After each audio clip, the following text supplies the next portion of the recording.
I must disclose that I have only come across this information as I am involved in litigation with Menards Incorporated. I do have a personal interest in exposing these issues. I do not claim to be unbiased. The facts that I present, however, are publicly available and entirely verifiable. Steve Hilbert was the partner of John Menard. Mr. Hilbert's wife filed a lawsuit against Mr. Menard for sexual harassment, assault, battery, extortion, and other claims. The lawsuit alleged that Mr. Menard asked her for sexual favors in 2011, which she declined. John Menard then allegedly touched Miss Hilbert inappropriately several times. When she continued to refuse his unwanted advances, Mr. Menard threatened that there would be severe financial consequences. Miss Hilbert dismissed his initial advances as drunken nonsense, but he repeated his advances the next day. When she refused again, Mr. Menard then went on to retaliate against friends and family of the Hilberts. He fired his own partner, Steve Hilbert. He canceled contracts with Todd Hilbert, their son, and even canceled a business contract with Melania Trump, who was a friend of the Hilberts. But it doesn't stop there. Mr. Menard also fired another friend of Miss Hilbert, who he also allegedly sexually assaulted and who repeatedly rebuffed his advances. This friend was Lisa Trudeau, the wife of former Indianapolis Colts quarterback Jack Trudeau. Furthermore, John Menard was successfully sued for gender discrimination in the case of his female chief financial officer, who he underpaid by over $1 million. Menard began penalizing his managers if a store unionized. That's something that's every employee's legal right. He cut his managers' pay by a full 60% if a store decided to unionize. Mr. Menard was a major donor to the Koch brothers-led anti-union program. I personally believe unions have outlived much of their usefulness, but penalizing your managers for employee unionization is just wrong on every level. John Menard also decided to penalize management for such offenses as $10 for every 15 carts in the parking lot and $100 per minute for late store openings.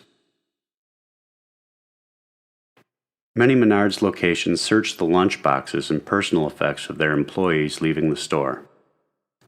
John Menard prohibits his managers from building or improving their homes, on the chance they could theoretically steal building supplies from him.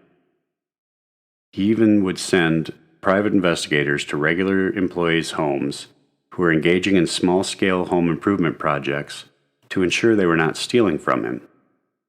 He was literally sending PIs to spy on his own employees at their own homes. A columnist for the Minneapolis Star-Tribune once described Menard's manner of handling an employee as, quote, something exhumed from the Bronze Age with all its primitive logic intact, end quote. This brings us to the despicable case of Eldon Helgett, a lumberyard manager for Menards located in Burnsville, Minnesota, who worked for the company for 13 years. Mr. Helgett had a daughter who became disabled. Not being able to find a home to accommodate his daughter's special needs, Mr. Helgett wished to build a new home that was handicapped accessible, so his wife did not have to carry their daughter throughout the house anymore. Larry Menard, Eldon's boss, said there was no exception to the rule that managers could not build houses. So Mr. Helgett was given the option that he could take a lower-level job and nearly 50% reduction in pay. Helgett felt he had no choice but to agree to this caveat for the sake of his daughter. The Helgetts hired a contractor who used materials from an entirely different company.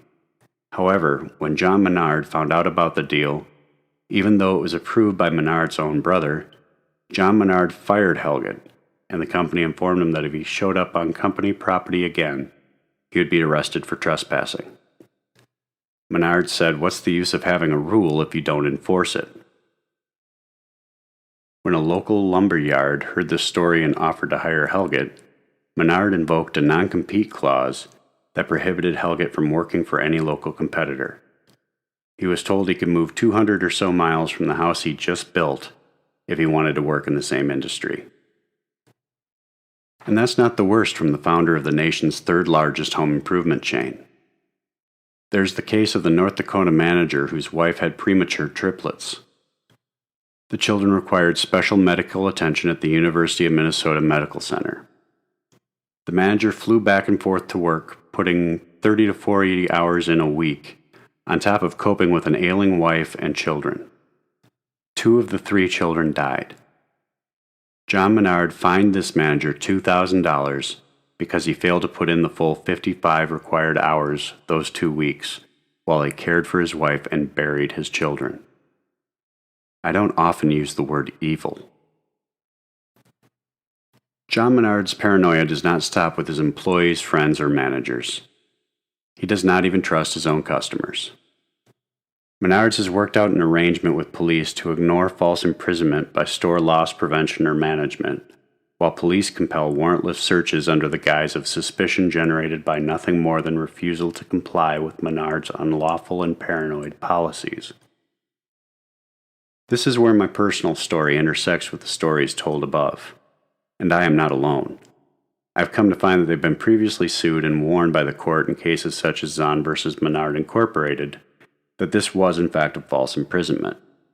But they continue this unlawful practice without fear with the full cooperation of local police. And we wrap things up with John Menard's unabashed poisoning of the environment and his kickbacks to local politicians. Menard has had more run-ins with the Wisconsin Department of Natural Resources than any other Wisconsin-based company, according to a Milwaukee Magazine article written by Mary DeVandekamp Knoll in 2007. Menards had 21 violations amounting to $1.7 million in fines. To illustrate the brazenness of Mr. Menard's disregard for environmental safety, in 1997, John Menard filled his own truck with plastic bags full of chromium and arsenic-laden wood ash. He took these bags to his home to dispose of in his household trash. However, generous contributions to the campaign of Scott Walker resulted in considerably less enforcement action, as well as $1.8 million in special tax credits from a corporation that Walker chairs. I guess you really can save big money at Menards, if you are willing to violate federal labor laws, treat your employees like criminals, imprison your customers, walk out on your contracts, pay off politicians, and poison the environment. Please hit a like and subscribe. Peace to everyone.